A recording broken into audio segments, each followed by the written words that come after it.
Welcome to Nightlight. Step away from the mainstream and gather around as we enlighten the world and our realities and travel this cosmic journey we call life. Join us as we share with you and provide that beacon that can guide us all to a better way.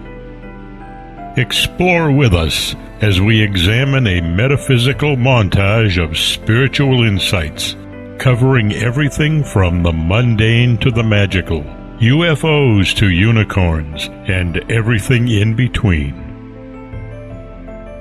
This is a time of awakening, of sharing and evolving, of spreading our wings and soaring on the cosmic breath of creation.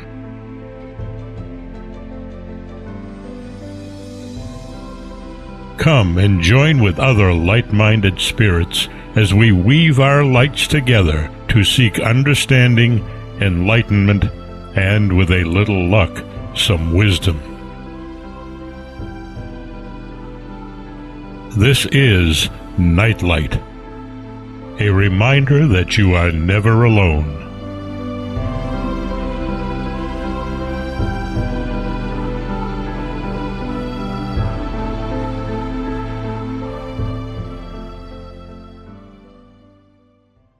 Welcome, everybody, to Nightlight. We're very excited to have a great guest with us tonight, and both Mark and I have been perusing and delving through his books, many, and the guest tonight is someone that we have both talked to before, so we're very excited about expanding upon the wisdom that he has shared with us before. So, Mark, welcome to Nightlight. Thank you. It's been long time since we've done a show. I think it's been 8 days? Yeah, just about. Yeah, and it's an honor for me to kick off the week with Nightlight on it's actually a Wednesday night, but by the time it airs, it's going to be Thursday morning. We have to do a special pre-record, and you were living in a skating rink for a couple days. Yes, I was. So it's like the first show of the week is actually Thursday. Well, just so we get it in, that's all that counts. It doesn't matter which day it is. Yeah, we really had a pretty nasty blizzard last week. But, it's I think next week we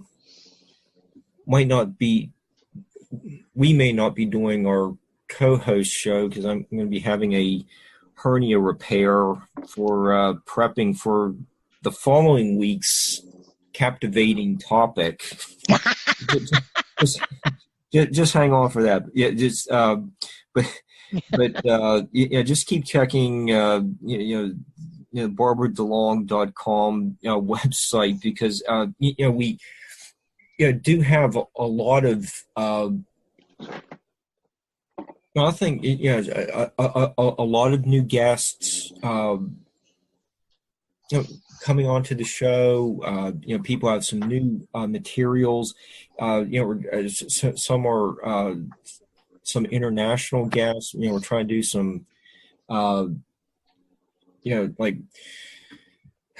afternoon shows so that they don't have to have the Dracula hours just to work us into their schedule. And that's asking a lot for someone to stay up from 3 to 5 a.m. So so we do have a lot of neat things in the works. It's just we're just keep checking the website to find out when we're going to be doing those shows. And if you liked hearing Merle Fankhauser on Coast to Coast this morning, he'll be with us on February 12th. Then the next day we have another fantastic musician, Arlen Roth, on the 13th. So it's got a couple musicians for the as we approach Valentine's Day, so we can get some serenades in. But we are zooming tonight, so we're kind of like being on TV or the big screen. So is that my mom's senior in college photo over my left shoulder, or is it a portrait of little Zelda? Or is it an esoteric symbol hidden in the background not on our 33rd or 47th show, but our 18th show? Mm-hmm. I don't do math, so I don't know what 18 symbolizes. It's a 9. It's completion. Okay. Well, we've done two complete sets of 9 then. Yes, we have. Do I even know what I'm even talking about? Probably not. Yeah, probably not. But Nightlight. Tell me about your guest. Your guest is. I'm getting to it. This is. I worked really hard on this rant. Oh, okay. But he may grow hair all over his body and die before we get to him. So. But but our guest tonight is a Nightlight fan favorite. He's a historian, 32nd degree Mason, author of the Royal Arch of Enoch, Cinema Symbolism 1 and 2, Pact with the Devil. Robert W. Sullivan IV is here to set the record straight. Rob is one of the most insightful and passionate speakers on the lecture circuit, and you can find out more about Rob at his website, robertwsullivanIV.com. So, welcome, Rob. How are you? Hey, Barbara. Hey, Mark. Thanks for having me on Nightlight. Can't remember. I think this is about my 5th or 6th time on the show. It's always a pleasure to be here. And, looking forward to it. Be great as always. Always a fun talk. Always enlightening. So thank you for having me on. It's much appreciated. Yeah. We always look forward to talking with you, Rob. Yeah, and as we get into the early stages of our discussion tonight, maybe if we start with the really I think it's a fantastic silent movie, and you don't really see a lot of people writing about silent movies, but you do, and they are making a comeback. There's a resurgence of interest in them, but let's just say we do start with the cabinet of Dr. Caligari. That's roughly 100 years of movies you analyze in cinema symbolism 2, and then you orderly discuss like 5,000 years of history and literature, iconography, mythology, ancient religions, and how they're all become intertwined with our pop culture. Maybe we need to start off with a general overview of some of the mythological figures. Keep in mind as Nightlight keeps expanding.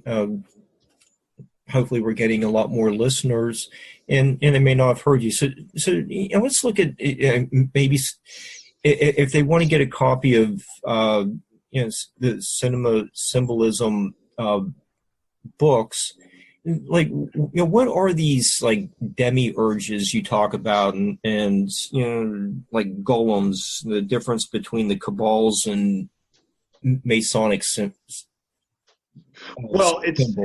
It's a broad question. The demiurge is the false god, is the god of the creator, is a creator god. He's part of Gnosticism proper.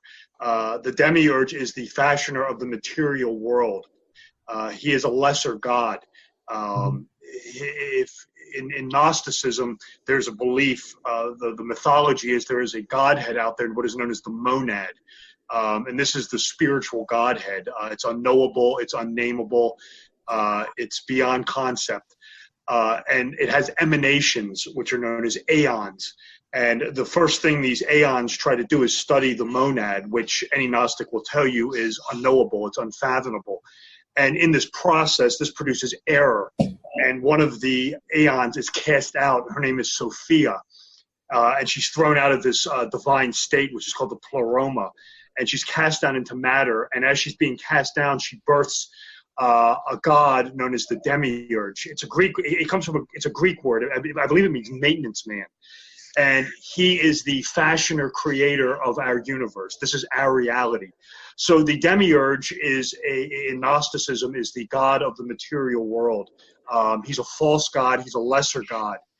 And his sole purpose is to keep mankind in stasis, in slumber. And he runs the universe, he runs the world, but he runs it imperfectly. And in doing so, he employs a coterie of angels and demons to help him, which are known as archons. And their sole purpose pretty much is to keep mankind, or humankind in stasis, in slumber, unconscious. That's a good word to use. So that's what the demiurge is. That is a term specifically used in Gnostic theology or religion. A golem is a being that is created or is artificial life. It's an inanimate object imbued with human characteristics, is what a golem is. And this is a product of Kabbalistic magic through numbers, through the correct pronunciation of names, letters, things like that. You create a spell to create a golem. In cinema, so for example, I wrote 2 books called Cinema Symbolism and Cinema Symbolism 2. So let's go back to the demiurge real quick. So in film, the demiurge, the creator of the illusionary reality, the false reality, this would be the architect from the Matrix movies. This would, of course, be Christoph from the Truman Show. These are the fashioners of the make-believe artificial reality. Interestingly, there is another Gnostic movie that came out, I believe, in 2013 called Snowpiercer. That is incredibly Gnostic. And the demiurge in that movie, at the very end, the demiurge is revealed. And who else does it turn out to be? Well, it's Ed Harris again. He plays a demiurge named Wilford. And that is completely casting because of his earlier appearance as the demiurge in the Truman Show. So the architect from the Matrix and the Christoph character, and of course Wilford in Snowpiercer, these would be great examples of the Gnostic demiurge at work. Kabbalistic golems, well, certainly Roy Batty in Blade Runner, the Nexus System, Sixes are Kabbalistic golems, robots imbued with human characteristics. Smurfette from the Smurfs is a lump of clay brought to life by Gargamel. She would be qualify as a Kabbalistic golem. The movie you mentioned earlier, it's interesting. It's a German expressionist film called The Cabinet of Dr. Caligari, where Caesar is a somnambulist. And certainly he is human, but he takes on golem-like features where the robot is trying to act human. The somnambulist is actually trying to act like a machine. It's a robot. So that's sort of a golem almost in reverse, which is interesting. So those are some examples in a cinematic form of where the demiurge and what golems are. They're very popular motifs in Hollywood, especially when you're dealing with, the demiurge. Whenever you're dealing with a Gnostic film in some form or fashion, usually the archons or a demiurge type character will surface. And of course, golem making, in Hollywood, Blade Runner, you can look at like RoboCop would qualify almost as a Kabbalistic golem, half machine, half robot. Darth Vader, you could throw in there. Frankenstein's monster, my goodness, probably the most famous golem out there.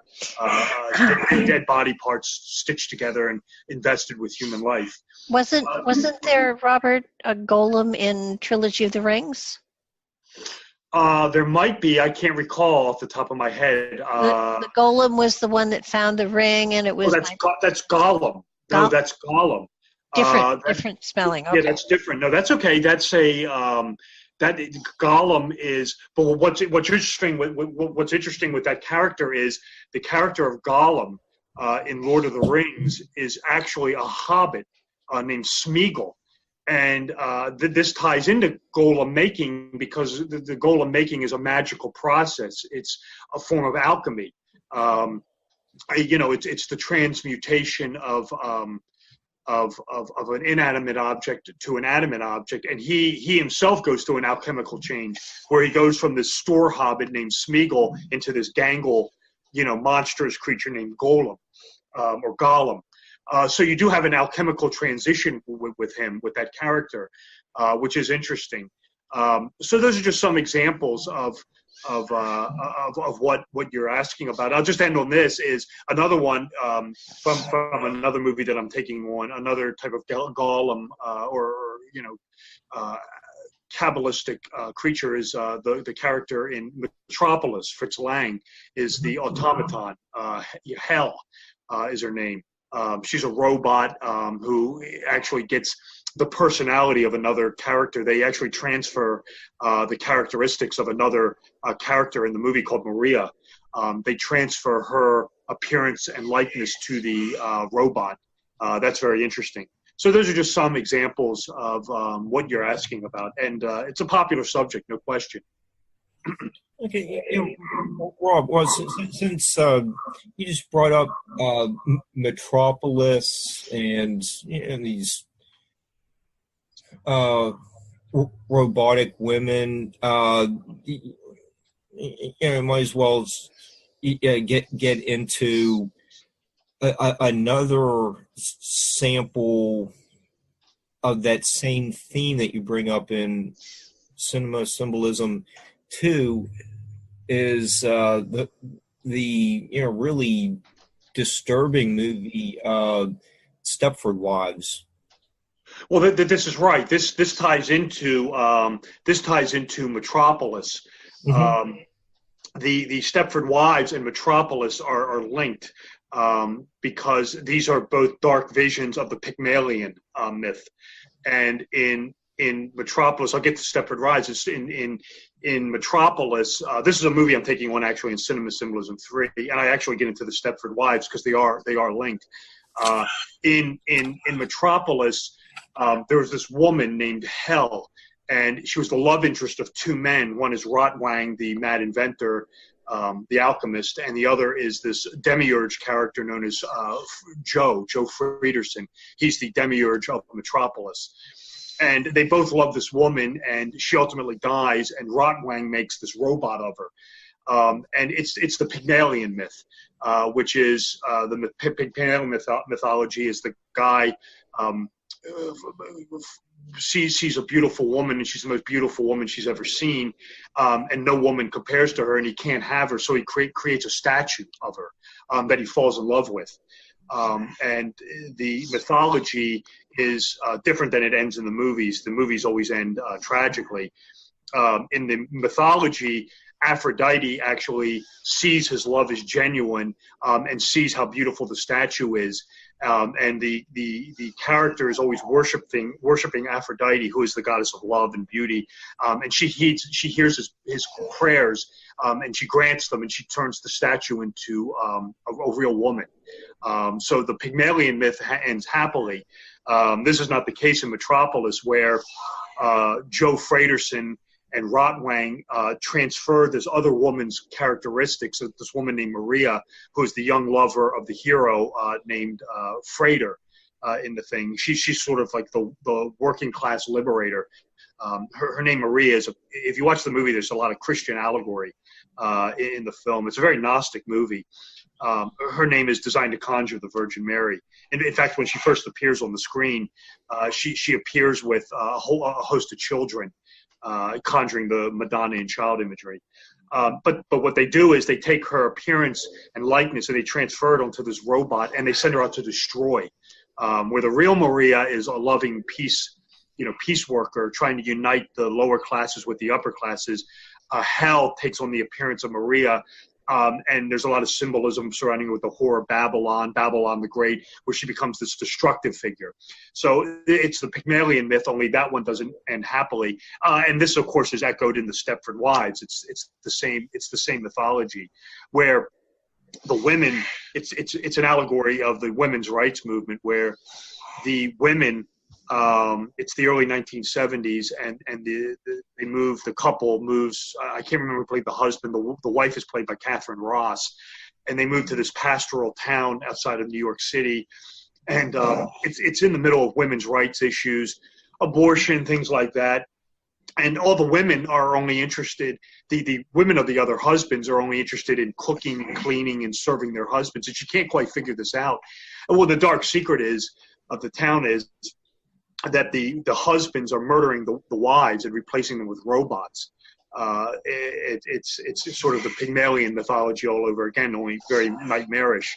And the automatons, the robots are a weird blend. The robotic women are this weird blend of 1950s housewives. Think Ozzie and Harriet meets 1970s porn stars. So it's really this darker version of the Pygmalion motif, where the actual women are being murdered and being replaced by these robots who only care about pleasing their husbands. So that's really the mythology going on, or some of the mythology going on, both in Metropolis and later seen in the Stepford Wives. Yeah, both those movies are great, but the Stepford Wives one, like the one scene with where Catherine Ross stabs the one in the stomach with the knife, and it just short circuits the robot, and she just sits there dumping the coffee on the floor. Yeah, that was really a very creepy scene. But there's some of the other really scary suspenseful movies that you mentioned in Cinema Symbolism 2 are just really appropriate movies to delve into these like unconscious type of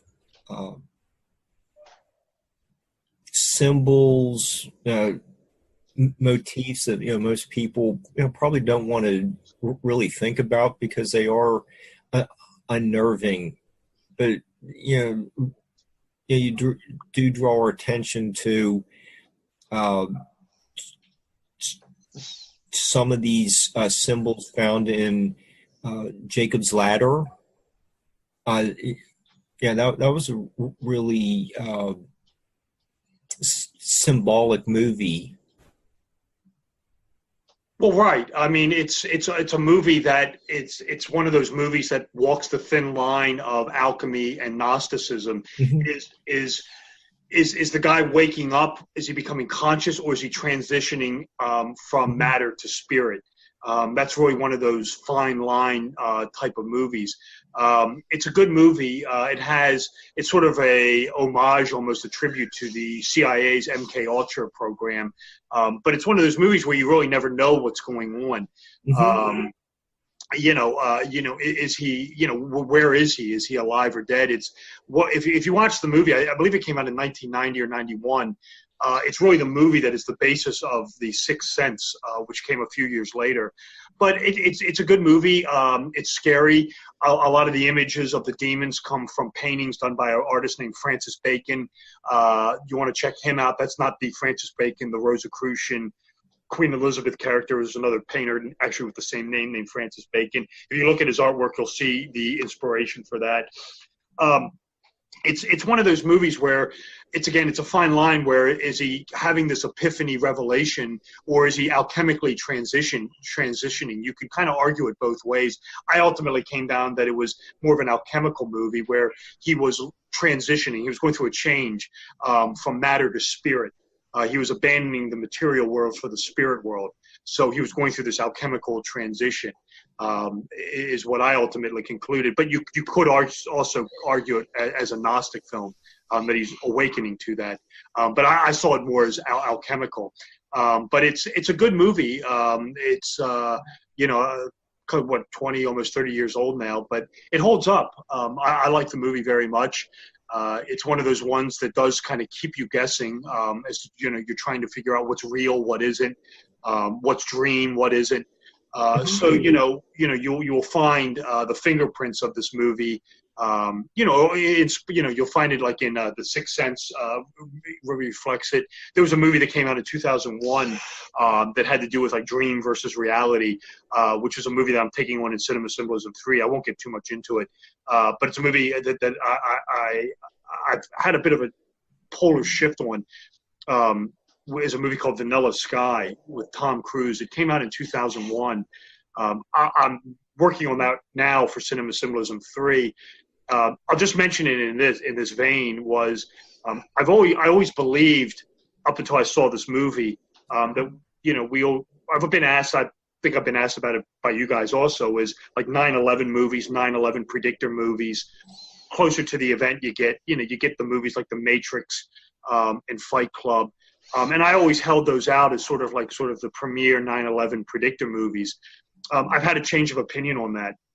Those movies are very 9/11 predictive, but they are very nihilistic also. To me, I've had a change on this. I think Vanilla Sky now is the ultimate 9/11 movie. If you've never seen it, by all means, check it out. You're going to want to wait till that very end scene rolls around, which is very touching. But to me, I've had a bit of a polar shift on this. I would say now that Vanilla Sky is probably the ultimate 9/11 movie. And this is, again, another movie that blurs dream and reality, which you can clearly see in movies like Jacob's Ladder. So a very seminal movie. I like it as well, both Jacob's Ladder and Sixth Sense and Vanilla Sky. Well, when I was growing up, I always, watched the Saturday afternoon,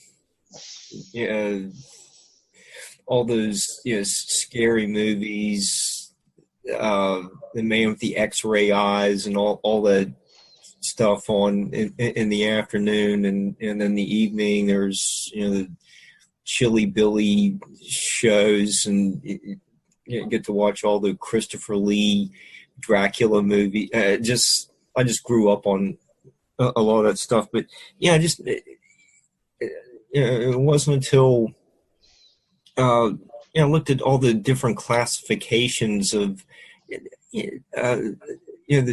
like different motifs and genres within the horror group that it's like, oh wow, there's really a lot more to the horror genre than just the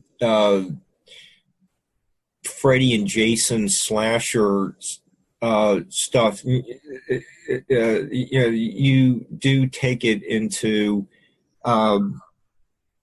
like the break it down to the Discord character, mythological character Discord that does play a role in the Friday the 13th series.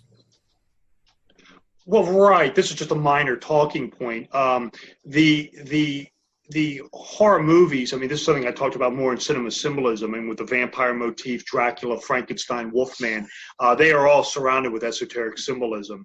And I grew up also watching, what was it, Ghost Host? That's the one we had here in Baltimore, watching all the old Vincent Price movies and the old Universal movies and things like that. I love that. Yeah, the Discordia is a goddess who's a hell wrecker. And I got into the Betsy Palmer evil mother archetype. That was in the first cinema book I wrote. But Discordia was something I took on in the section on the feminine aspects of movie, sacred feminine aspects, and the Discordia characters like a Hellraiser, like a homewrecker.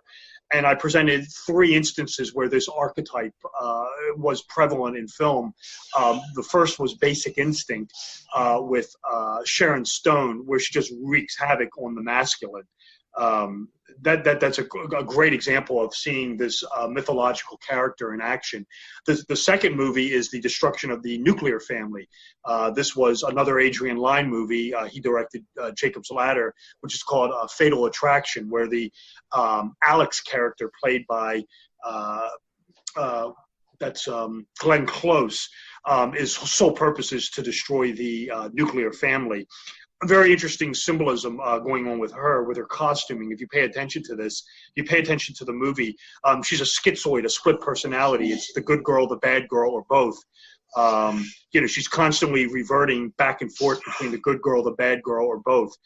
If you pay attention to the movie, pay attention to this. Her costuming, it's always black, white, or black and white, always, symbolizing this polarization of good, bad, or both. And then, of course, you have the other one, which is Polanski's Repulsiion, and this is the destruction of the self. This is where the woman descends into total abject madness.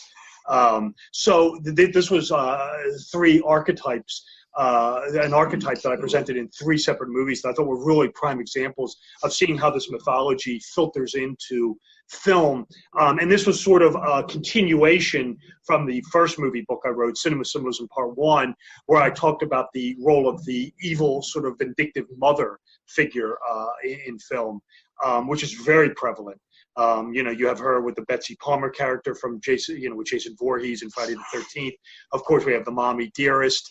We have the woman in the mother, the helicopter mom in Carrie. This is a character that turns up all the time. The manipulative, sort of scheming mother figure, very popular in Hollywood. So this was something I talked about in the first movie book, and it was sort of a carryover into the second movie book. It just goes to show you, it's a great example of how these movies just draw on so many different subjects, whether it be ancient mythology, religion, comparative religion, mysticism, Kabbalah, archetypal imagery. I'm always stressing this, that these movie makers really paint from a broad palette. It's not just one thing. It's not just a symbol in a movie. You can deal with the plot turns, the characters, the costuming, the music, the actors and actresses that are actually cast in movies can figure into this as well. This is something I call cult casting, which I thought at first was somewhat limited. I've since discovered that this is more prevalent than I originally thought. So when these guys make these movies, when these Hollywood major studios put out these blockbusters, believe me, they are painting their pictures from a multicolored, multifaceted palette. Make no mistake. Okay, Rod, your little section on the movie Repulsiion, you did a great job of analyzing the disintegration of personality within a confined space. We also, we can also probably get into seeing the same thing happen to Jack Nicholson at the Overlook Hotel later in the show. But just in this one section where you have 3 really good examples of this Discordia figure found in movies, but you also make a little comment that I thought it was hilarious, but the more you think about it, your example is perfect. It's another Discordia figure is the mom in Throw Mama from the Train. Sure. Most people aren't going to think of that one. Right. I mean, she's wreaking havoc on her son. Absolutely. Mrs. Litz, a great example of this. It's the Hellraiser figure. It's the female destroyer figure. Whose sole purpose is to destroy or wreak havoc. I mean, discord. I mean, that's what she's sowing. So yeah, absolutely. You can find these characters, these motifs. They are not limited to these, sort of dramatic Oscar-winning performances. I mean, you will find these in comedies galore. I mean, the comedy was the subject of Shakespeare. I mean, so you will find the trickster in the comedy. You will find the Discordia figure in the comedy. You will find, the hero, the female, the heroine in the comedy.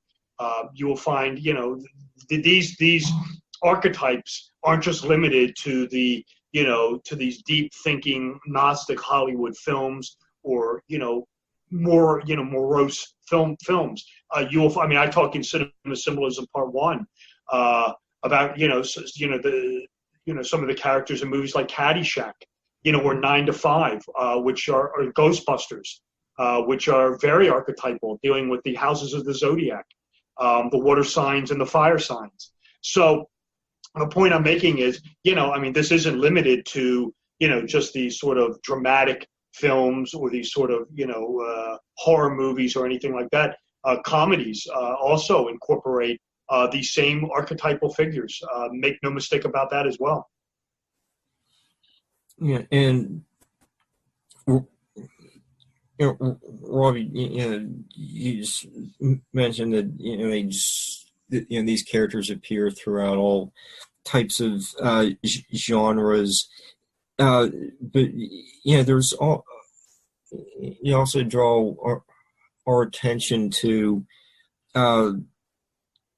some directors just keep going back to this developing the same theme. It might be presented in different ways. Say maybe a couple movies the director did close together, and you have samples in Roman Polanski's movies that you bring up, and Repulsion's one, and a little bit about Rosemary's Baby. What was Polanski working on those two late 60s movies? They seem to be a couple premier horror movies as well. Well, Polanski they're not really related. The stories aren't related in any way. Polanski, my understanding of it is Polanski did Repulsiion, which was sort of echoing Hitchcock's Psycho. Mm-hmm. That was sort of a female take on Psycho, was what his motivation with Repulsiion was. Rosemary's Baby, and I believe Repulsiion came out in 63, 64, I want to say. I might be mistaken, but I'd have to look. Rosemary's Baby is 68, and that was based on a novel by Ira Levin. Ira Levin also wrote Stepford Wives, same author. And Rosemary's Baby is definitely, you have a lot going on. It has a decidedly alchemical storyline with it. This is something I'm getting into Cinema Symbolism 3 with. I've talked about it in my earlier books, mainly in regards to the Mokata character. Mm-hmm. This is in Rosemary's Baby, this is the Sidney Blackmere character, who's the Black Magician. He's the Aleister Crowley analog. in Rosemary's Baby, who's the head of the black magic cult who is conjuring Satan to impregnate her to birth the Antichrist. And it's an interesting play on his name. It ties into a character what's funny is the novel was written years earlier, but the movie also came out in 1968. It was a novel written by a character named Dennis Wheatley, who moved in the same. So he was a spy master in World War II. He moved in the same circles as Roald Dahl, who wrote Willy Wonka and the Chocolate Factory, or Charlie and the Chocolate Factory, I should say. And Dennis Wheatley, and of course Ian Fleming, who wrote the James Bond stories. Wheatley wrote a story called The Devil Rides Out. And in that story, you have a character called Mercada or Mokada, and who plays him? Charles Gray plays him, and the Mokada character is an Aleister Crowley analog. He's in charge of the witchcraft coven, the black magic cult. There's a real famous scene in the movie. If you ever seen The Devil Rides Out, again released the same year as Rosemary's Baby, '68.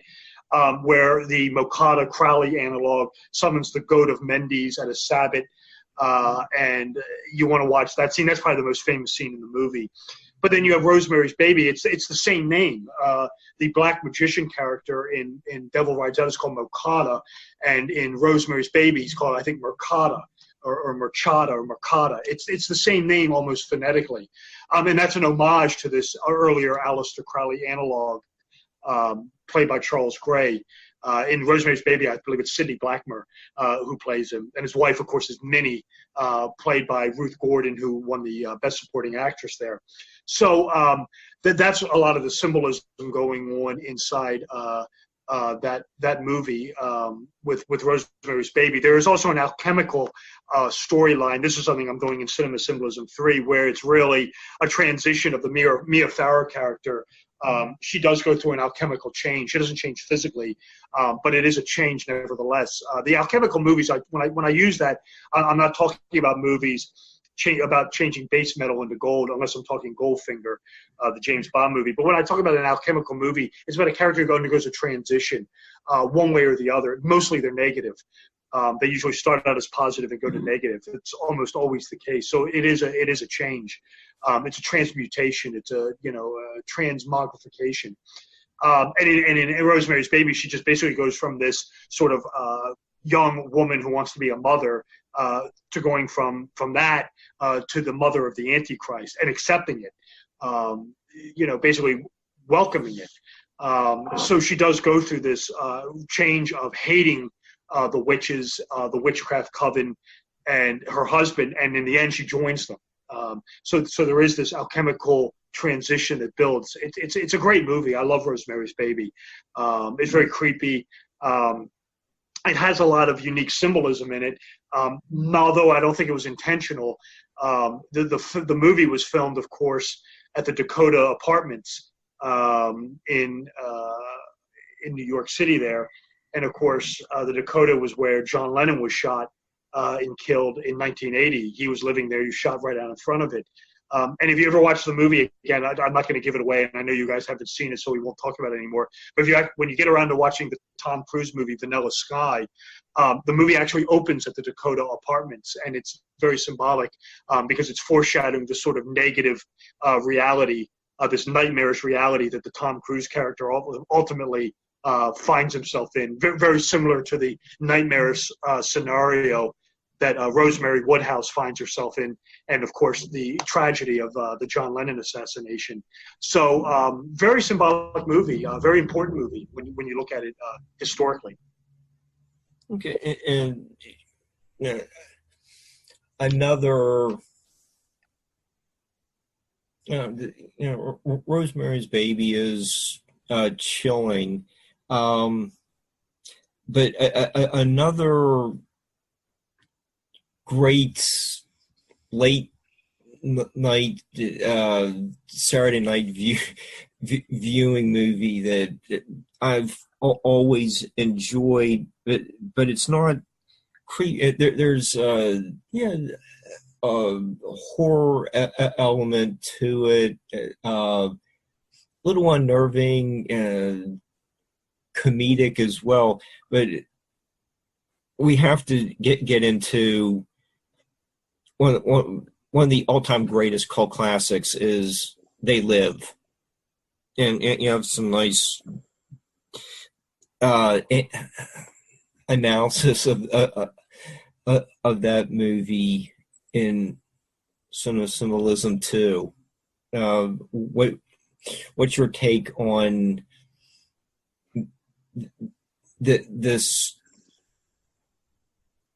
top science fiction movie? Right, I have that. I have that in a chapter in the book called Cinema Symbolism 2. You could put this as a Gnostic movie almost, and there is this overlap between. I have it in the chapter on the Illuminati in film. I characterize it as an Illuminati movie, but there is this overlap between Gnosticism and these Illuminati pictures. It has to do with the role of the hidden puppet master, which is always the demiurge, which is the creator of this phony reality who's trying to keep people suppressed, oppressed. And They Live. It's the whole idea that you're being controlled. It's a mind control movie. And to be obsessed with materialism and just basically to live this mind-numbingly boring, thoughtless life. And of course, it's I called the space aliens in the book. It's funny you mentioned this movie because I'm writing about this again in Cinema Symbolism 3. I'm actually correcting myself. I said in the book, in Cinema Symbolism 2, I called the aliens, the skull-faced aliens, I called them demiurge-like aliens. I said I should have just called them what they were, which is archons. They're the henchmen. They're the people, who are there to keep mankind asleep, to keep them unconscious, to keep them static, in this slumber, which is what they do. They're using the hypnotizing billboards, the subliminal messaging, to keep mankind unconscious. And it really does remind me of this Illuminati paradigm that you hear in the conspiracy world of keeping people asleep, keeping them numb, keeping them, unconscious while the puppet masters pull the strings from behind the curtains. But there is this Gnostic crossover with this, where these Illuminati films take on these, resemble these Gnostic films because of the whole idea of the henchmen keeping people down, keeping people ignorant, keeping people asleep. The hidden puppet master would be the demiurge. So there is this overlap with the two. So with They Live, clearly you have, the Illuminati conspiracy, keeping people asleep, keeping them unconscious, keeping them obsessed with matter, with materialism, which you see with the TV programming. The one guy says it. He said, it's this mind control signal that's being put out to render people asleep, to render them unconsciousness. Of course, this is in the conspiracy world, the modus operandi of the Illuminati. And what I really like is, and this ties into more of the Gnostic element of it, is the hero's name, which is Roddy Piper. His name is Nada, which is Spanish for nothing. And that conjures a Gnostic philosopher named Basilides. And his Gnostic take was the only way to achieve the Godhead is through willed nothingness. And the only way to break the spell is through nothingness. I thought that was just really an interesting name to give to this guy, with Nada, which was nothingness. Basically saying you have to almost will yourself into this nothingness state to be nothing, and which is what he is. He's a nobody. To break this, hypnotizing spell. This is exactly the theology that Basilides preached. He said basically you have to become nothing to escape the world of the demiurge, to escape the world of the archons. So I thought that was a really, really fascinating name to give to the Roddy Piper character. So yeah, it's a very interesting movie. It's John Carpenter. He's always a good one to talk about. His movies, are usually multi-layered. And I really love Carpenter. I love the first Halloween movie. I think that's just a really classic, movie, archetypal movie that really returned Halloween to its dark pagan origins. For that, I'm thankful for. He did a great job with that. So They Live is a movie that I took on in Cinema Symbolism 2. It's in the Illuminati chapter, which I do consider an Illuminati movie, akin to like Eyes Wide Shut, but you could definitely see some Gnostic crossover with it. That's no doubt about that as well. Okay, well, yeah, and since we're getting into the Illuminati, there's angels and demons and the Da Vinci Code, and who is this group of global elitists? Well, the historical Illuminati doesn't exist. They're no longer around. That was an invention of a Jesuit priest named Adam Weishaupt. It was part of the Counter-Reformation to basically use mysticism and use Freemasonry to lure Protestants back to the Pope in Rome, which is, again, the modus operandi of the Counter-Reformation, was to use the tactics of the enemy as your own tactics. This is spycraft 101, essentially, to achieve a desired result. The ends justify the means, as it is. The historical Illuminati of Weishaupt is gone away with the dodo. But, it lingers. The world of conspiracy, you had the William Morgan affair here in the United States, where you had this sort of revival of the Illuminati scare of Robeson, of the Federalists, essentially, of John Quincy Adams, the sixth president. So it comes, but it really, it sort of lingers. People have always believed that there was this secret cabal of Masons who sort of pulled the strings, although it doesn't seem to exist anymore. If it does, I haven't seen it. No Mason believes in it. The term is used loosely. When you say the word to me, when you say the word the Illuminati to me, I think of the Weishaupt group, the sort of what's the word I'm looking for? The firebrand Freemasonry that was part of the extreme Enlightenment. Let's say that of 1776 that really no longer exists anymore. That's what the term means to me. It is a term now used with much broader strokes to sort of refer to any sort of a global elite group. Maybe social engineers, things like that, which do exist, clearly.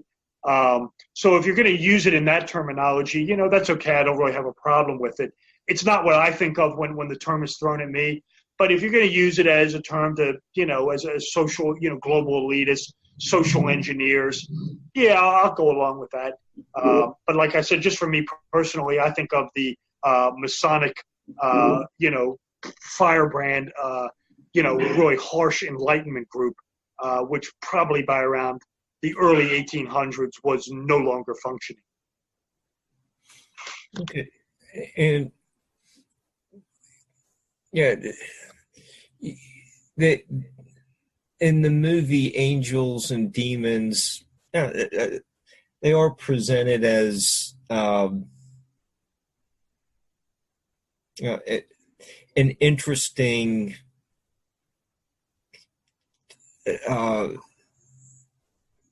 adversary to Tom Hanks, and they're all involved with the scientific goings on at CERN. How do we interpret this preoccupation with science? Is it going against faith, or what's a little deeper meaning with the importance of CERN as the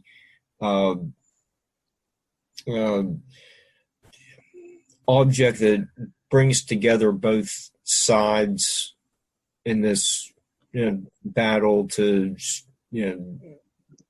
prevent a cataclysmic event? Well, I don't really see any nexus, because the Dan Brown stuff is pure fiction. The Illuminati of him is just made up. It's fantasy. It's pure fiction. It doesn't exist. So I mean, it's the Illuminati of the Dan Brown's Angels and Demons is just fiction. It doesn't exist. It's an interesting adversary, like you say, but the whole thing, I mean, it's just made up. It's just it's imagination. It's really nothing more than that. CERN itself, well, I mean, that's real. Yeah, CERN is real. They entered into the conspiracy world with the whole notion of antimatter, and is the hadron collider somehow creating or distorting reality? That's arguable, and that's certainly possible. That's something I don't mind talking about. That's where you get into things like the Mandela effect. Is this a product of CERN's experimentation? Is this, merging realities? And when you get into parallel dimensions and parallel realities, this is allowed for. Einstein allows for it. There's a lot of Buckminster Fuller allows for it. There is the notion of a parallel universe or a parallel dimension or parallel realities, plural, scientifically is plausible. So that's possible. And then, you get into the whole idea of, well, if they're experimenting, is this producing some sort of ripple in the space-time continuum? Is this somehow merging realities? This to me is fascinating with the Mandela effect. And like I said, this was something that I've actually talked about recently on other shows because I've experienced it firsthand myself. And, I think it is documentable that people, there are things that seem out of place that, maybe some of it you can chalk up to bad memories or things like that, but certainly some people remember it one way and some people remember it the other way and swear to it. And that's what makes it so interesting that seems to lend credence to it, is the notion of multiple realities. So that certainly is plausible. That is not fiction. And that's always fascinating to me. Well, during the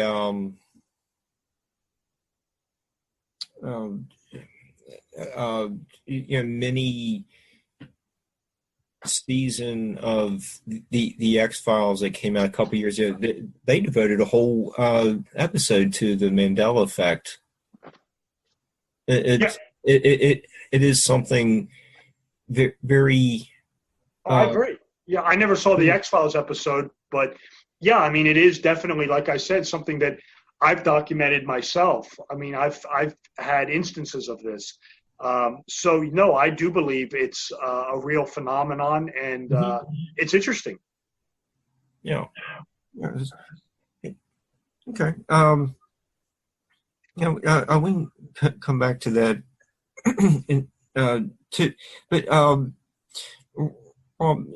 We've covered a lot of the horror films that so many of us have just really enjoyed over the years. I know I have. Christopher Lee always stands out as one of the great figures from that genre. But let's symbolism doesn't just focus only on horror movies. You also have a terrific analysis of Western movies, and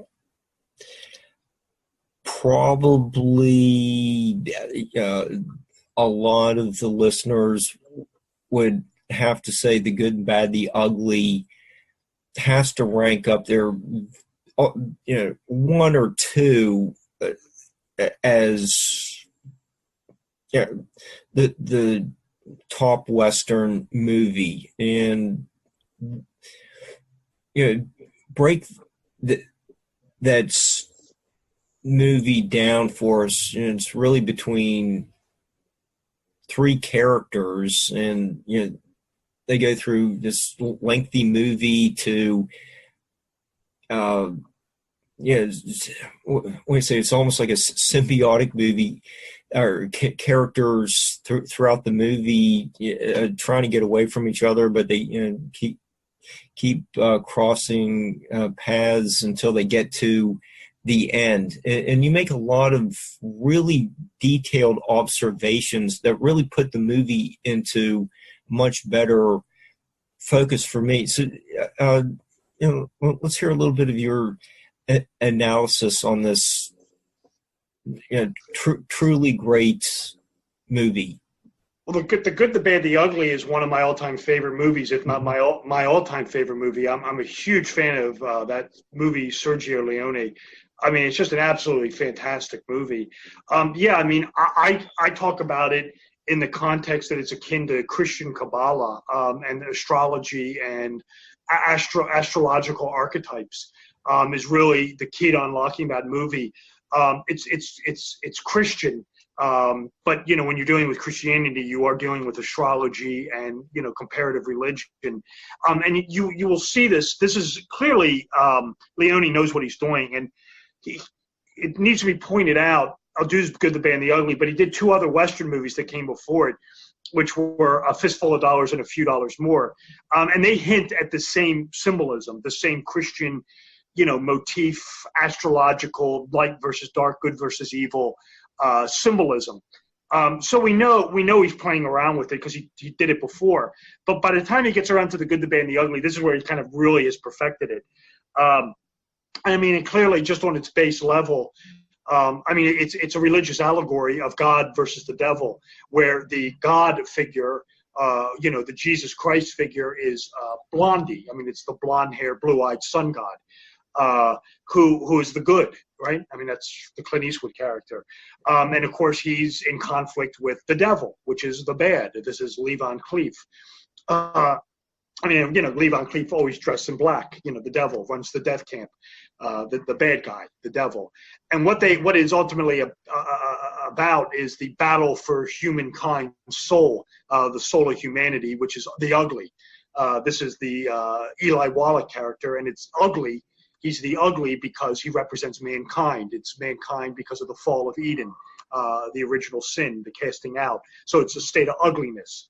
So the whole movie is a play between God and the devil, the good, the bad, trying to lure the ugly mankind to his side. So it's this religious struggle. That's essentially what's going on there. There are some astrological motifs, of course, when you're dealing with Christianity, and you're dealing with Jesus. This is inevitable, where you're dealing with the house of the zodiac here, where the Christ figure would be, Jesus would be the sun. So the ruling house of the sun is, of course, Leo, and then you have the opposite house of Leo is Aquarius. This would be the ugly character who's always running around looking for water. When you pay attention to the movie and you watch it again, the Eli Wallach character is constantly searching for pitchers of water, denoting Aquarius's water pitcher. And then, of course, Scorpio, this would be the Lee Van Cleef character. This would be set in the Egyptian mythology, which is always Scorpio. This would be the Judas Iscariot figure. And these are the set signs of the zodiac, the transfixed, the fixed signs of the zodiac. There's one other, Taurus. That doesn't show up. So that's very interesting.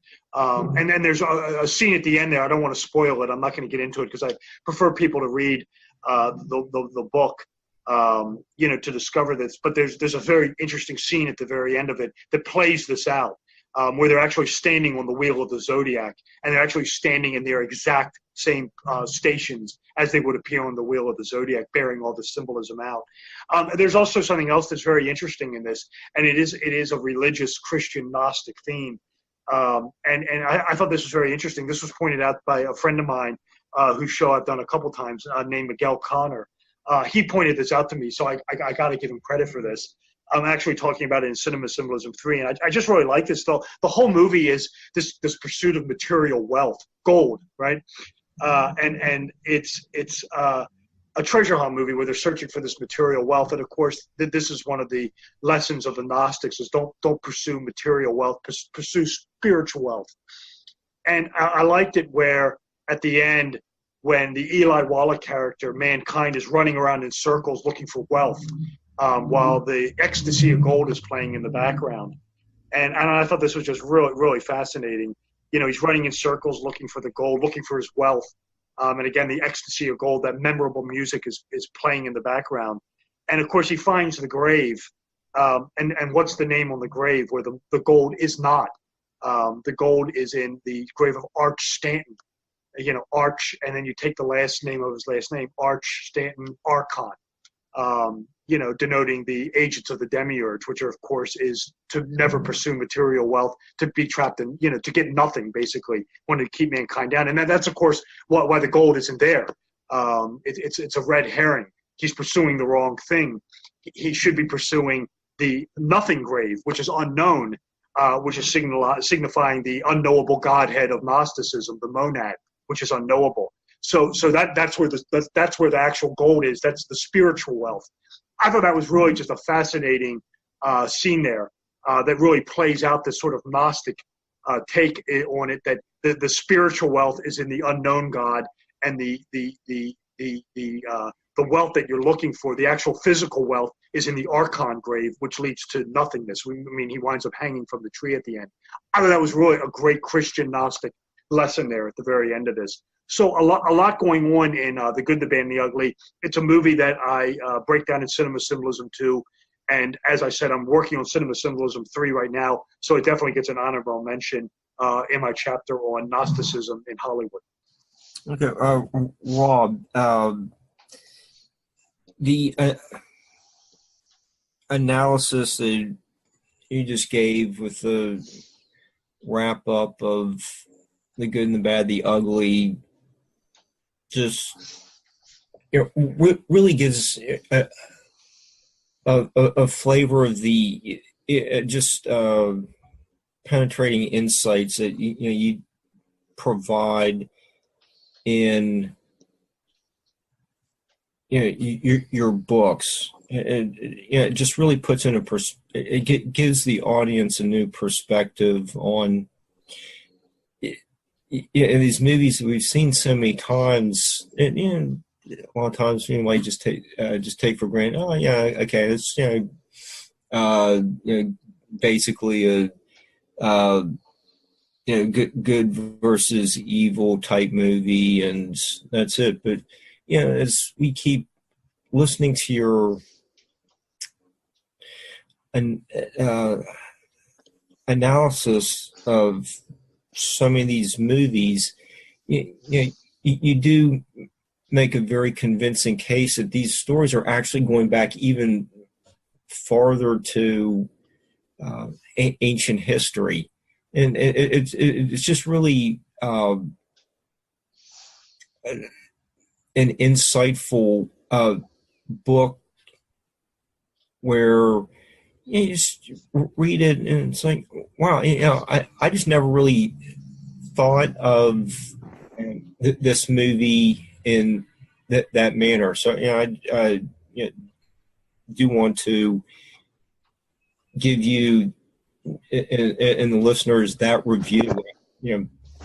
I never thought of some of these things, and you do make a really good case that these directors were looking even further back into time. Well, right. It's a lot of archetypal imagery. Right. And it's you go back. It's the sun, the moon, the zodiac, the stars. This is the basis of so many movies, religions, fairy tales. Right. That's where a lot of this is really filtering down through. Yeah, it's just going back to the like dawn of storytelling, and you do just a terrific job in your books on giving us that new perspective, and since we're still on westerns, John Wayne is major figure. Do you want to talk about any of his movies that fit into some of these genres? Well, the only one that I really broke down was the Red River movie, because that had to do with a lot of the male archetypes. the ogre father being the main one.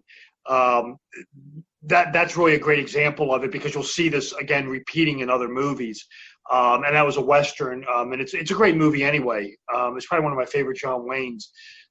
So again, it's again, if you just want to see the male archetype, a lot of the male archetypes, check out the Red River movie, and you can read the book where I get into what they're representing. Okay. And, okay. To return to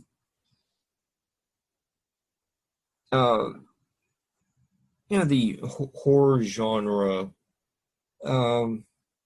make a lot of interesting comparisons between the Overlook Hotel and the Crimson Peak movie. I haven't seen it.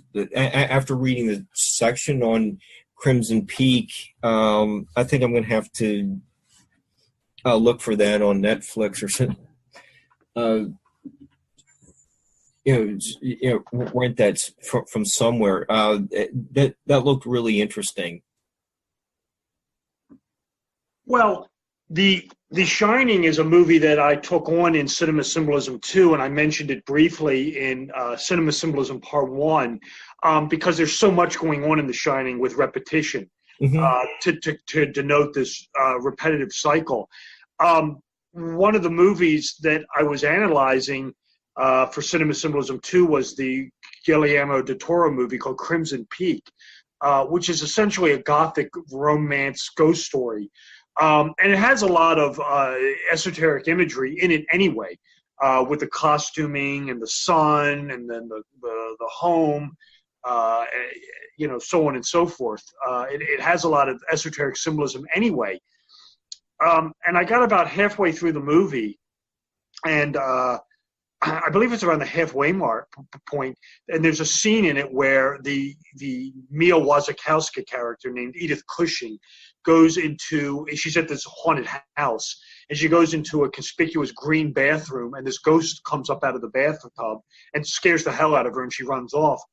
And I'm sitting there watching, I'm thinking, where have I seen this before? It's The Shining, of course, when he goes in room 237. And the movie continued on.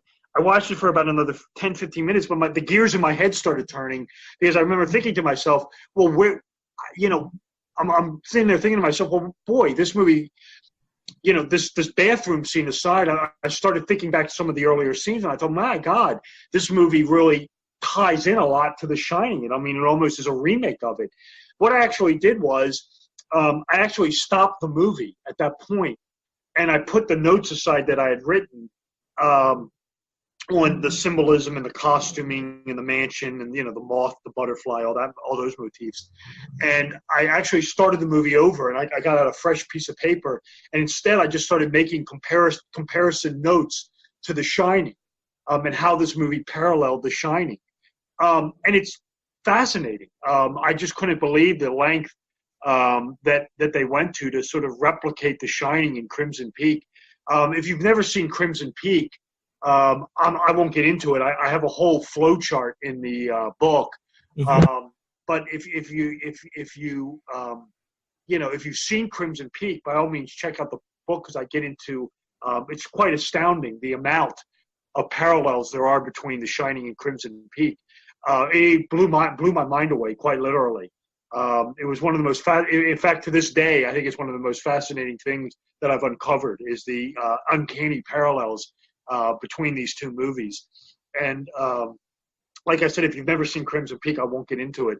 But it was really that one scene with the green bathroom that sort of tipped me off to this. And like I said, I actually stopped the movie and actually went back to the very beginning of it and started it over. And just making notes regarding the Kubrick movie and Guillermo del Toro's movie, just the parallels between them. And it really is just mind-blowing, quite honestly, the similarities between those two movies. And I can't help but think that's not intentional. So if you've never seen the movie, I won't get into it, but it's definitely something. If you've seen Crimson Peak and The Shining, by all means, take a look at the book, because you're all but watching the same movies there. They're almost, the Crimson Peak is almost a total remake of Stanley Kubrick's The Shining. Quite fascinating. Okay, yeah, you just mentioned,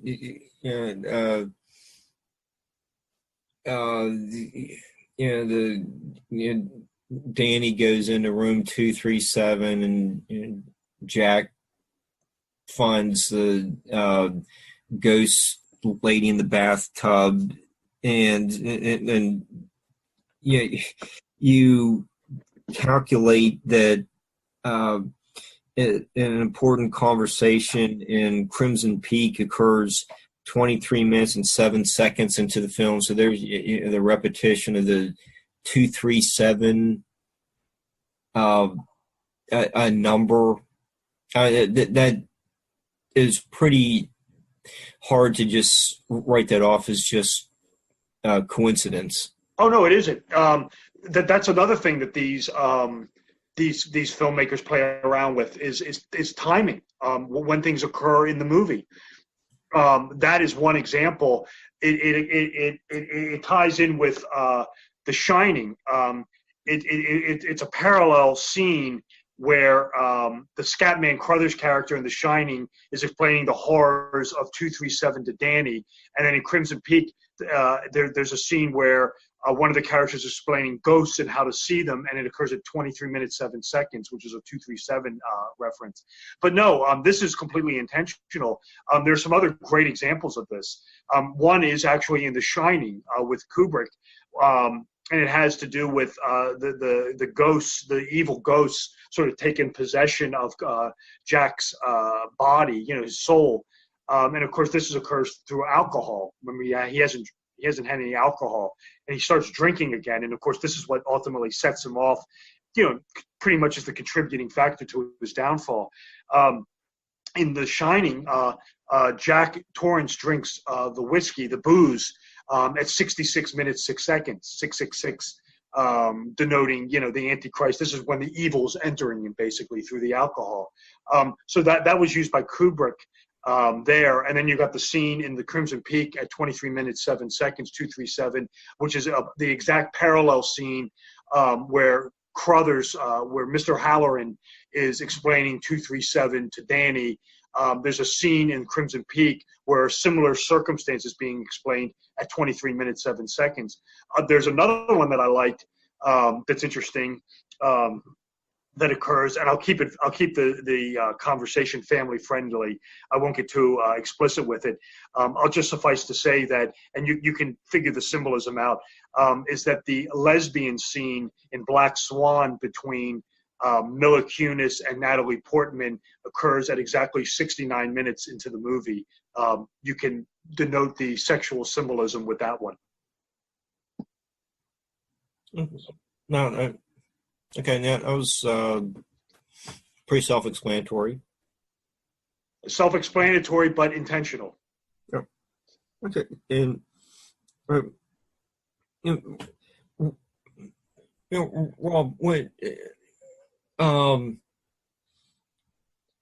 when we had Bill Mann as our guest, 1 month ago, 4 weeks ago, he was really knowledgeable about history and art. He spent a lot of time discussing Poussin's The Shepherds of Arcadia, the Notre Dame. Forget the second part of the cathedral's name. I'm sorry.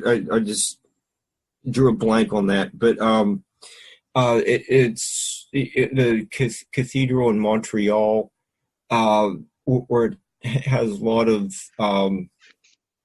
Mary Magdalene symbolism. Yeah, so that was another artwork we discussed, and there was at least one statue where we went into a lot of detail, and throughout your books, you have a lot of references to artwork. You have the um, a lot of descriptions about the Botticelli Birth of Venus painting, and quite a few other ones. It is part of the Masonic training, just developing an interest in history and having art appreciation, or is that just happens to be coincidence between you and Bill with your training, or I was just wondering where you got your eye for art. Right. I mean, I was a history major, so I was interested in this before I became a Freemason.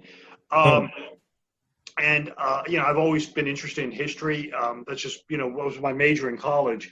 I mean, it's an individual thing. Some Masons may have an interest, some may not. I'm interested in, I try to be as eclectic as possible, I suppose. I'm interested in many different subjects and philosophies and history and art, and comparative studies, things like that.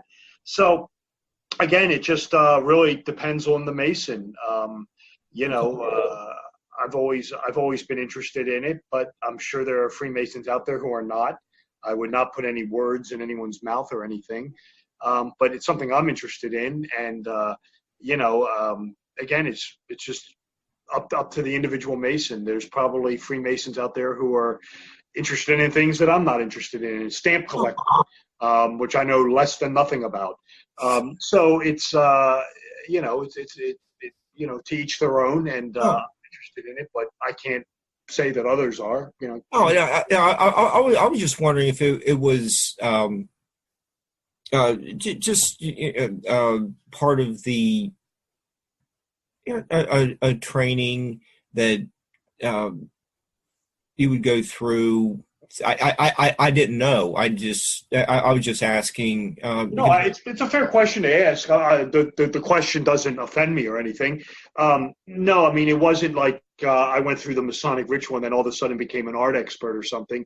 When I went through it, I was much more interested in sort of the ritual and the comparative symbolism. And again, when you get into that, you'll start seeing this stuff in other places. That's kind of where I took it. But again, it's sort of, an individual thing. Some people, like I said, many Masons go through the ritual and don't think anything of it and think nothing more of it. I don't see it that way. I was very interested in it, and I was interested in was there a deeper meaning that these things were trying to tell me. And in my instance, I believe that to be the case. That's where my research led me. And it's, the same thing with art. It's the same thing with movies. Is there a deeper meaning to this? But again, it's a study where some, like some artwork does, some artwork doesn't. Same with movies. Some movies veil esoteric imagery, some do not. And depending on the sophistication of the filmmaker, some are much more detailed than others, and some movies can be nothing. So again, it's just a vast subject matter, and it's something that I'm interested in. But some other Masons probably are as well. That wouldn't surprise me, of course, but some maybe not. But Robert, isn't part of the Masonic journey getting into a greater awareness of yourself and a greater sensitivity to your environment? Yeah, I think that's what it's trying to do, but I don't think that always is the case. I mean, I agree with you. I think that's ultimately what it's trying to do.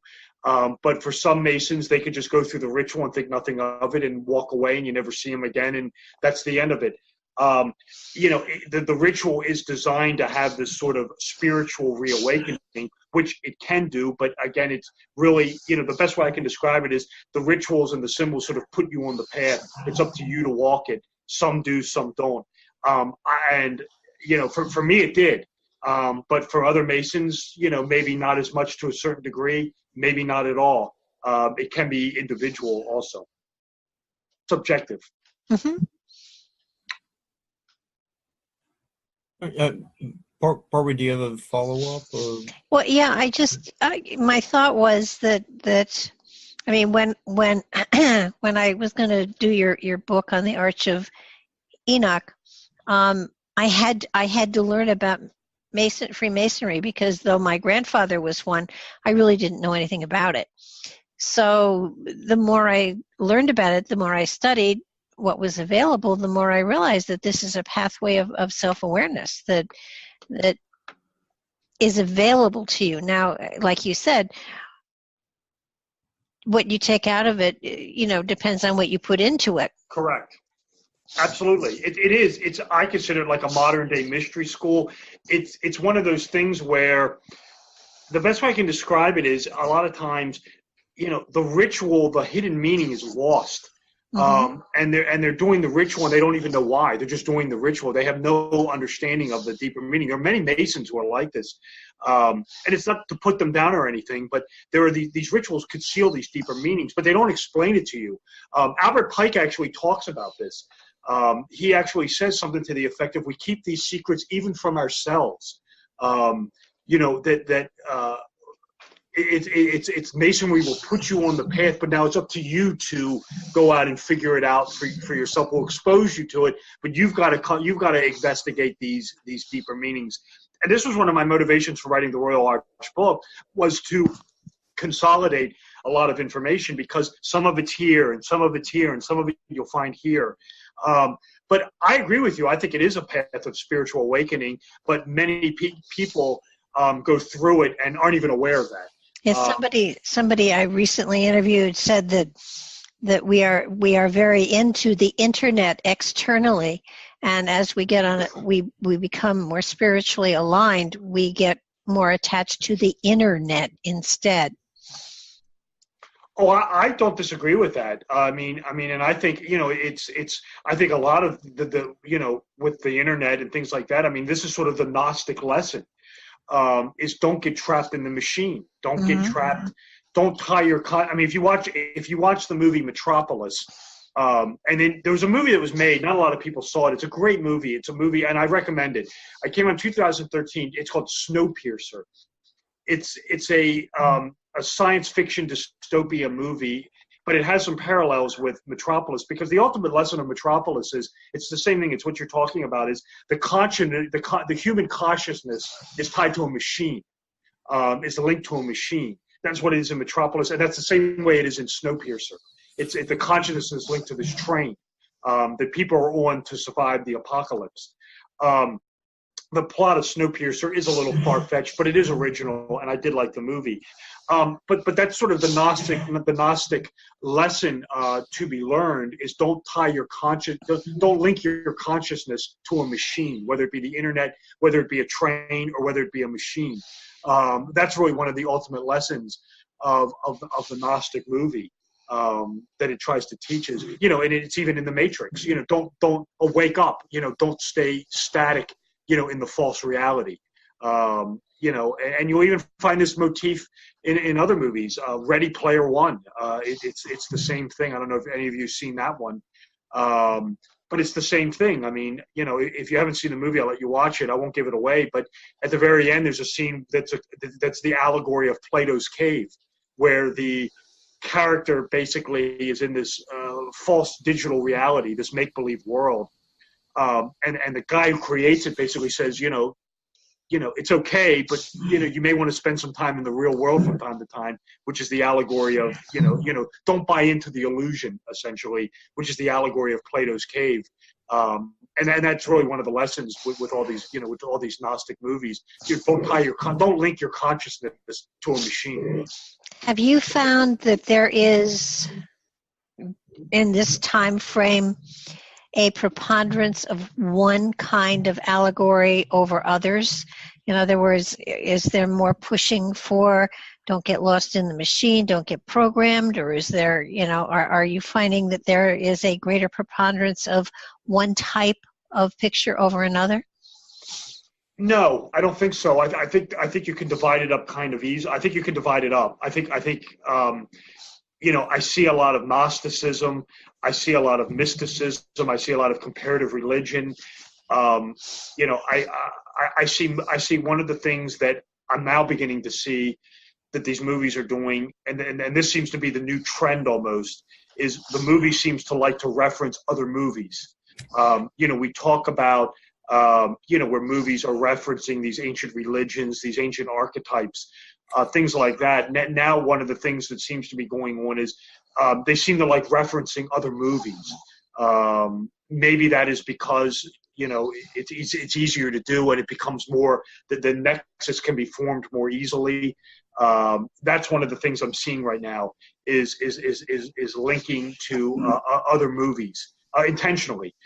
But no, you know, one of the things that I took on in the Cinema Symbolism 2 book was sort of the fairy tales of Walt Disney. And there's another good one that I'm doing for Cinema Symbolism 3, which is Beauty and the Beast, which is really one of the ultimate ones. And the reason I held off with that with Cinema Symbolism 2 was, so I was wrapping up Cinema Symbolism 2, they were actually getting ready to release, I think they were making it at the time, the live action version of it, which came out 2 years ago in February, this was the one with Emma Watson, the live action version of it. Everyone knows the one from the early 90s. And I watched both of them just recently.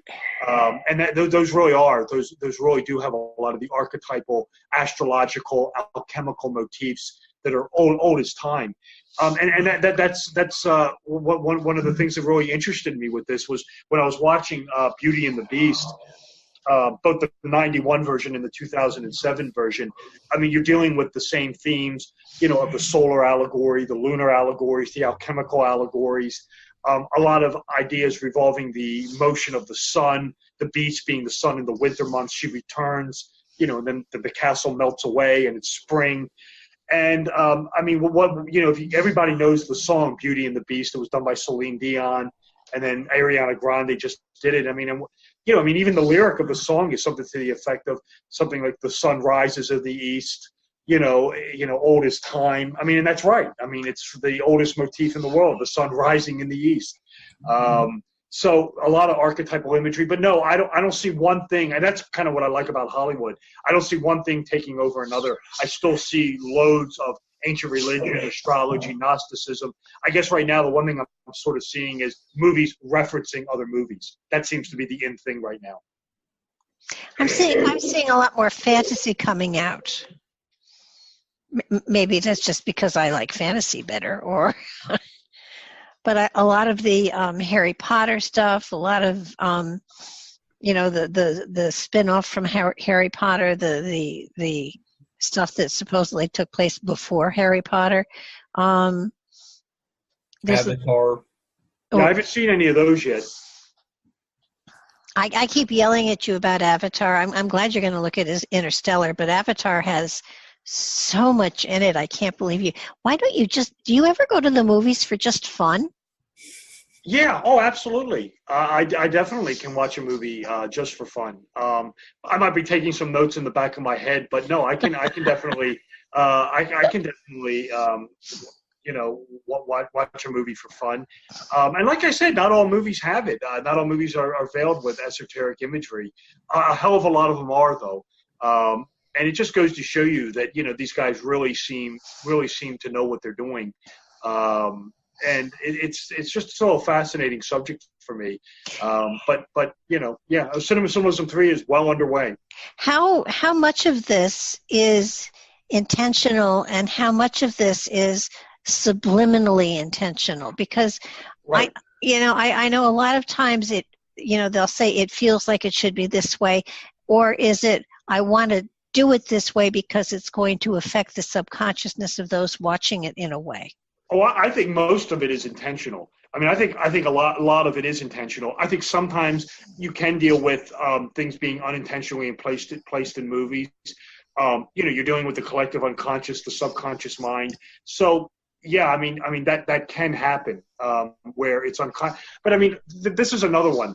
I mean, go to Beauty and the Beast again, because I mean that whole movie, like all the fairy tales, like Snow White, Cinderella, what's the other one? Sleeping Beauty. These all have to do with the sun and the resurrected sun at the vernal equinox.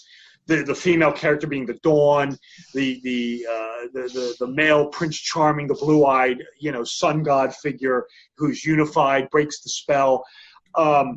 And if you watch Beauty and the Beast, even if you watch the cartoon version from '91, I mean, where the Beast is, it's the winter months. It's perpetually cold. And then she's the Dawn, and then she returns, and then she breaks the spell. Then he becomes the blonde-haired, blue-eyed sun god. And like I said, the winter melts away. The sun rises in behind them. And what's interesting is, and this was kind of harkens back to what you're asking, is this intentional? Everybody remembers that song, the Beauty and the Beast song. I mean, not the one, Be Our Guest, but, the one that Celine Dion sang. But wait, you said Celine Dion. It was Angela Lansbury that sang it. Angela Lansbury sings it in the movie, but then they released the song with Celine Dion did it that was the pop song. That was Celine Dion did it as the pop song. Oh, okay. They did the same thing in this one. In this one, Mrs. Potts is played by Emma Thompson. And she sings it in the movie, but then Ariana Grande did a cover of it for the teenagers, basically. Yeah. But at the end of the live action version of it, they actually add a lyric. This is at the very end of the live action movie. This is the one that came out 2 years ago with Emma Watson and Emma Thompson played Mrs. Potts, where they actually add a lyric to the Beauty and the Beast song, and the lyric is "Winter turns to spring." So these people know what's going on. I mean, that's what the whole movie's about. It's a solar allegory of the falling of the winter months and the return of spring. And they actually, if you watch the live action movie, they actually add a lyric to it where it says "where winter turns to spring." So these people know what this is. They know what's going on, and I believe it's completely intentional. And again, when you start seeing it, when it's really meticulous, and you can tie it in with something, these guys know what they're doing. I believe it intentional, but there are instances where the subconscious mind, where these movie makers are affected as well. And you might see something slip in that's not intentional.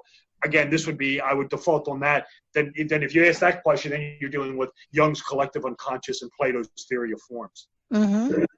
Well, Rob, speaking of the intentional placement of symbols in a week and a half, we're going to get inundated with the Super Bowl halftime, it was so Illuminati oriented, and all the Facebook stuff is going to go all over the place about analyzing the symbols and what the elites are up to. What do you think of? Is that nonsense? Yes. Yeah, nonsense. I don't. A couple phrases can't be used, but they're theatrical performances. I mean, and they're going to draw on, like anything else. I mean, a lot of they can draw on mystical motifs and things like that, but that doesn't make it evil by any stretch of the imagination. I mean, go watch a Shakespeare play. You're going to see goblins, ghouls, ghosts, witches. Yep. You want to argue to me that William Shakespeare is evil? Go watch the Mozart Illuminati-style magic flute opera, which has a lot of Egyptian mythology in it. Wagner, the Ring Cycle is the Odinic mysteries of Odin. A Super Bowl performance is just that. A halftime. I mean, they could draw on mysticism. That doesn't make it necessarily evil or anything like that. I mean, these people jump to all kind of crazy conclusions. I remember one a couple years ago that was funny. I can't remember who it was. I'm like everyone else. When the halftime show comes on, I hit the head. I go to the bathroom and put the TV on mute and then come back when the game's on. But there was one a couple years ago. I can't remember what it was. And it was a checkerboard, black and white checkerboard. And people immediately jumped on this. Oh, that's, the Freemasons. That's the floor of Solomon's Temple. This is Freemasonic. Well, if you watch the video, going on in the background, they had dancers dressed up like chess pieces. And it was a chessboard, nothing more than that. And it was the pieces of the chessboard were just dancing around just for whatever reason. I'm completely innocuous. So people can take this stuff out of context all the time. But anytime you're dealing with some sort of theatrical performance, or story, you could tie into mystical symbolism and mystical themes, or the occult or comparative religion. That doesn't make it bad or negative. I don't think so in any way. But aren't we subliminally programmed to recognize those archetypes, and kind of our consciousness goes, aha, this is going to be the bad guy and this is going to be the good guy and all of that? Yeah, sure. But that's everybody. And, I don't think that using archetypal imagery is necessarily a bad thing. Like I said, I was on a show years ago, and it was a radio show, and a Hollywood screenwriter actually called in, and he said, "Oh yeah," he said, "when I write a script, I'm going for the archetypes. The mother, the father, the lovers." He said, "That's all part of this." These guys are aware of it, and it's part of mythology, and it's, you look at the archetypes. Well, what are they based upon? It's the sun, it's the moon, it's the stars, it's the constellation, it's the zodiac, it's the seasons. And you just find these same themes repeated over and over and over again. The only thing you can do is be aware of it.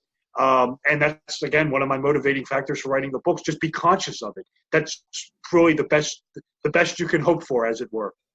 Yeah, when I was watching Avatar, the first thing that went through my mind was, oh, Robert's going to like this one. Same thing with Interstellar.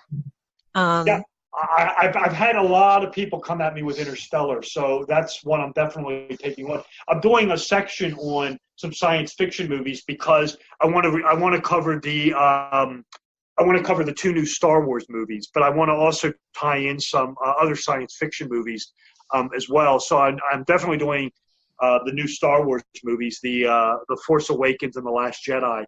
Lots going on in those, and same with the. I haven't seen Solo yet, but the other one, Rogue One, has some interesting things. And I've had about 10 people tell me to take a look at Interstellar, so I definitely plan on doing that one. So yeah, we'll see. But like I said, that's going to be in the section on like the new Star Wars section. Going to be on science fiction movies because I definitely want to get into some of the new Star Wars films. Well, your books do absolutely change the way anybody looks at a movie, for sure. Yeah, I agree with that. Yeah, that's a good thing. I think the one thing that I try to do is to point this stuff out, and just be cognizant of it, and understand that these movies, like everything else, are multi-layered, and there's a lot of times themes going on beneath the celluloid that these guys plant there, and they hide these little clues to hope for that you'll pick up on to convey these more deeper meanings. And they do it, and some of them are more expert at it than others, but it's happening. And what I'm seeing now is a lot of times these guys don't even, it seemed to be up until recent, and maybe it's just it's a side effect of the internet, that this was kind of kept under wraps, things like that. But now you watch interviews with some of these directors and these filmmakers. They talk about it much more openly. I remember watching, an interview with I can't remember who it was, but he was talking about in this interview. It was like, oh well, the costuming, this symbolized that, and I was going for. When you start hearing of things like that, then then they're telling you, But it seems to be now where they're doing it, and they're much more open about it than previously. Rob, you do note your experience at Oxford's Ashmolean Museum. What did the year where you were studying at Oxford have as an lasting impact on you? Well, right. The Ashmolean Museum turns up in V for Vendetta. It doesn't turn up directly, but it has the shadow gallery of V, which is paralleling what Elias Ashmole did. Elias Ashmole is a very important character in the English Civil War in the 17th century. He was a lawyer. He was an occultist. He was a mystic, and he involved with Rosicrucianism, alchemy, and he is one of the first people that we have record of being initiated into Freemasonry prior to the Grand Lodge formation in 1717. And one of the things he did was, one of the things he was really into, and this became his museum, was he collected oddball artifacts. I mean, he collected artwork and, fossils and things like that. Your standard run of the fair, things you'll find in a museum. But he also was interested in some really macabre, one-of-a-kind type historical artifacts. And if you go into, it's in Oxford. He was at Oxford University. There's a museum there called the Ashmolean Museum. It's named after him. And it's by far and away one of the most interesting museums that you'll ever go into, not only in Oxford or in England, but probably in all the world. And one of the things that's really special about it is he does have this sort of oddball collection of these historical artifacts that are very unique. And the three items that just jump off at you, and one of them, I mean, is what the place is known for. And this is how it kind of ties into V for Vendetta was. I mean, you'll find Powhatan's mantle. Powhatan is the father of Pocahontas, and his mantle is there. You'll find in the Ashmolean Museum Henry VIII's hawking material, his hawking glove, things like that. Oliver Cromwell's pocket watch is at the Ashmolean Museum. But the one relic that it's really known for, of course, and that everybody goes to see is Guy Fawkes's lantern from the night that he was arrested for trying to blow up Parliament on November 5th, 1605. This is, of course, Guy Fawkes night, bonfire night. They had the lantern that he was using to plant explosives beneath the Houses of Parliament, where he was trying to blow up James I, King of England, in Parliament. As part of the Counter-Reformation. Guy Fawkes's lantern is there. And if you ever watch V for Vendetta, the character of V actually has a shadow gallery that kind of resembles this. And, of course, the V for Vendetta movie, that's how it opens with, is Guy Fawkes trying to blow up Parliament in 1605. And if you ever want to see the actual lantern and you're ever in Oxford, by all means, go in the Ashmolean Museum. Right there in the showcases, Guy Fawkes's lantern. Quite the artifact, probably one of the things they're really known for. So if you're ever in England and you're ever in Oxford and you get a chance, by all means, go in the Ashmolean Museum. You won't regret it. Okay. Rob, you mentioned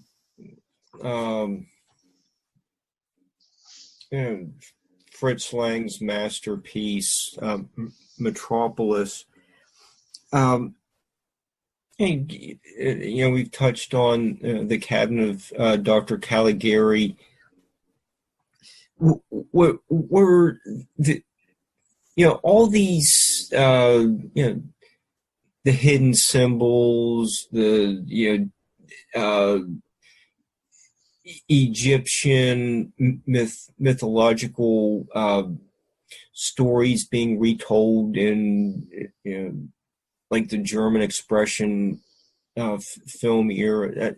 Did that start in like the German films before America, or is it about the same time? Did America glom onto that first? How long is this idea of putting all these symbols in movies been there, just from the beginning? Or yeah, absolutely. I mean, you won't. The Metropolis is more Gnostic than it is Egyptian. It's really not an Egyptian motif at all. Fritz Lang's Metropolis is really, again, Gnosticism proper, where you have the demiurge character, Joe Fredersen, who is the ruler of Metropolis. And, of course, he keeps all the spiritual workers in suppression, their consciousness tied to the machine. and it's about spiritual liberation. But no, I mean, I would say, I mean, as far as when did this stuff start appearing? No, I mean, day one. And like I said, you can trace this stuff back through the works of Richard Wagner. You can trace it through the works of Mozart, Shakespeare. Your fairy tales are occult, dealing with the movement of the sun. I mean, this goes back to the beginning of time. Anytime there's this artistic expression, you're dealing with this ancient mythology. And Hollywood is no different. The filmmaking industry is no different. Fritz Lang's Metropolis, Nosferatu, is another one. This is based on the Dracula story by Bram Stoker. And again, this has to do with the hidden motif, the hidden theme in that one is Madame Blavatsky and Theosophy invading Victorian England. Hang on. So essentially, I mean, since day one, I mean, and then even, you get into the early days of Hollywood with the Universal horror movies, again, with Dracula, with Lugosi, Frankenstein's monsters, a Kabbalistic golem. You get into the Wizard of Oz, which I've talked about many a time before, the symbolism going on that. So when you're dealing with artistic expression, you're dealing with day one, that you'll find these esoteric motifs. This is not a modern invention by any stretch of the imagination. You will find these occult themes, these esoteric themes, definitely at the very get-go of Hollywood and the filmmaking industry. Okay. We really haven't discussed one of the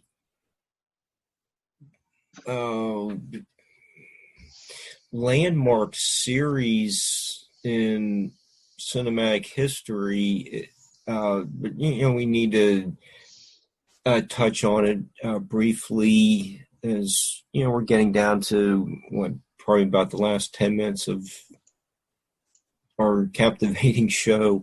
But we need to just give a little analysis of some of the James Bond movies. And I think you just said Goldfinger, and that was about all we've touched on. What's a little bit more of the how do the James Bond movies fit into all this esoteric symbolism? Well, this was the James Bond movies, and Ian Fleming was something I took on in the first movie book. And yeah, it's a great, interesting talking point. Fleming was in counterintelligence during World War II, and one of the people that he was under, one of the people who he handled was Aleister Crowley, of all things. And when it comes to Fleming, I mean, yeah, you will definitely find an esoteric occult thread moving through all his works, whether it be the James Bond sigil 007, which is a reference to John Dee, Queen Elizabeth's court astrologer. When he wrote correspondences to her, he signed it 007. The symbol was supposed to be eyeglasses or spyglasses, symbolizing the correspondence was for her eyes only, and that he was her eyes in the field. But you will find a hermetic thread going through the works of Fleming, and same with his fellow comrades. Crowley mingled with all three of these guys, which is Roald Dahl, who did the Charlie and the Chocolate Factory, and of course Dennis Wheatley, who did The Devil Rides Out, which again I mentioned earlier has the Crowley analog in it, which is Moccata.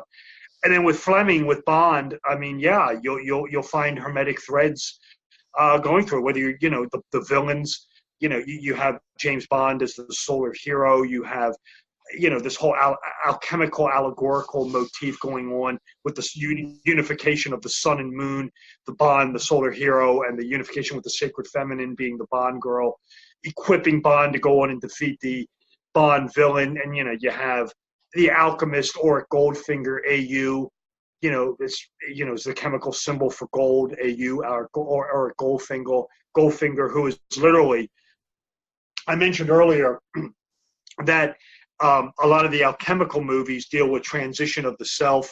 Not so in Goldfinger. That is really probably your ultimate alchemical movie, where the alchemist Goldfinger is actually trying to transmute the gold. He's trying to radiate the gold in Fort Knox with the Philosopher's Stone, which for him is the little mini nuclear device, to decrease its value, therefore alchemically altering the value of his gold, making it worth more money, or making it, increasing the value of it. I think he says tenfold in the movie.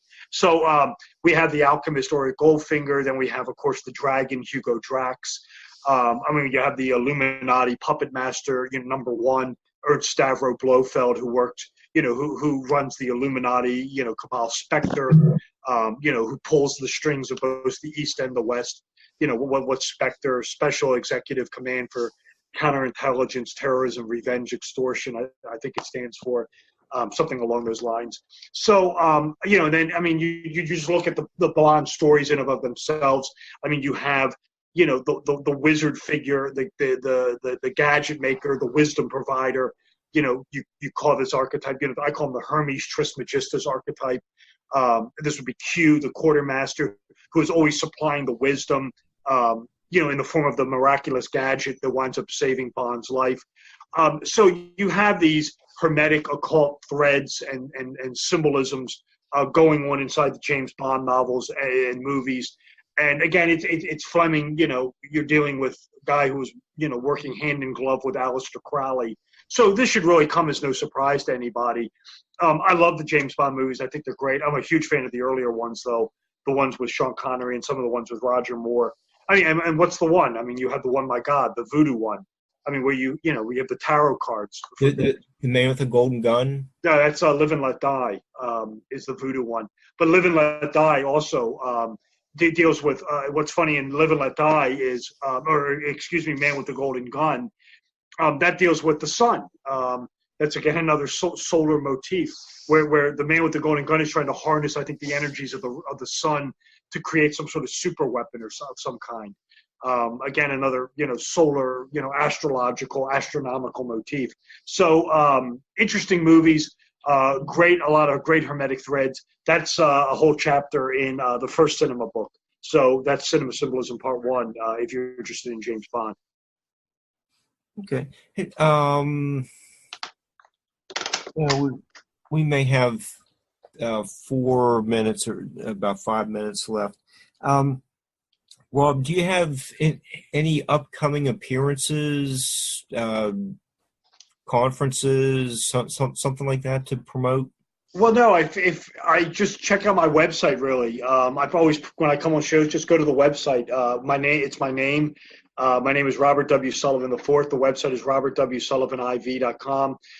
There's links to buy the books. They're in the print edition or the ebook, whatever you choose. It's an easy page to navigate. I do update it with appearances and events, mostly radio right now. That's really what I'm concentrating on. The page is updated routinely with upcoming events. And, of course, there's links to all my social media. Follow me on Twitter. I just created a new Facebook fan page. You can go like that. By all means, go to the webpage. If you're interested in me, www.robertwsullivan.iv.com is the link there to buy the books, links, information about me. Follow me on social media, all information about events and appearances. And again, thank you guys for having me on Nightlight. It was a pleasure to be here, and I really appreciated it. And I thought it was a great interview, and I look forward to returning in the future. Oh, yeah, we'll definitely have you back. And when can we expect Cinema Symbolism 3? Yeah, that's probably looking, to be honest, probably at the earliest, probably early next year. That's probably still a little bit away. Okay. I've got it all outlined pretty much, but I'm working on it now. I'm working on a couple other things as well, but hopefully maybe early next year. We'll see. We'll see. Okay. Well, we will hopefully have you back around that time. And is there, Rob, you always have an open invitation. You're always one of the most thought-provoking guests. So we want you back. Well, thank you. I look forward to returning. Like I said, when the new book's out, we'll definitely reschedule and, maybe do something in the late summer or fall. I love to come on. Always interested in talking movies and, talking movie symbolism. Yeah. And let's see. I think February 5th, we're going to have kind of an exclusive on America's prehistory that really hasn't been explored, and we're going to have a couple guests with us talking about the Chinese being in 15th century America. So that's